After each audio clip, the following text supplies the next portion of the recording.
ಹೀಗೊಮ್ಮೆ ಸ್ಪೈಸಿಯಾಗಿ ಹುರುಳಿಕಾಯಿ ಪಲ್ಯನ ಮಾಡ್ಕೊಳ್ಳಿ. ಇದು ಚಪಾತಿ, ರೋಟಿ, ಬೇಳೆ ಸಾರು ಜೊತೆಗೆ ಒಳ್ಳೆ ಕಾಂಬಿನೇಷನ್ ಆಗಿರುತ್ತದೆ.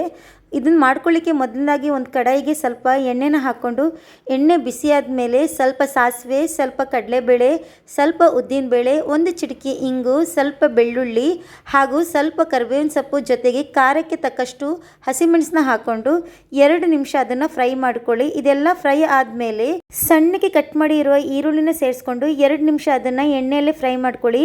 ಈರುಳ್ಳಿ ಕಲರ್ ಚೇಂಜ್ ಆದಮೇಲೆ ಅದಕ್ಕೆ ಸಣ್ಣಗೆ ಕಟ್ ಮಾಡಿರೋ ಹುರುಳಿಕಾಳನ್ನ ಸೇರಿಸ್ಕೊಂಡು 2 ನಿಮಿಷ ಅದನ್ನು ಫ್ರೈ ಮಾಡ್ಕೊಳ್ಳಿ. ಇವಾಗ ಸ್ವಲ್ಪ ಶುಂಠಿ ಬೆಳ್ಳುಳ್ಳಿ ಪೇಸ್ಟು, ಸ್ವಲ್ಪ ರುಚಿಗೆ ತಕ್ಕಷ್ಟು ಉಪ್ಪು, ಒಂದು ಅರ್ಧ ಸ್ಪೂನ್ ಆಗಷ್ಟು ಸಕ್ಕರೆನ ಹಾಕ್ಕೊಂಡು 2 ನಿಮಿಷ ಎಣ್ಣೆಯಲ್ಲೇ ಬಾಡಿಸ್ಕೊಳ್ಳಿ.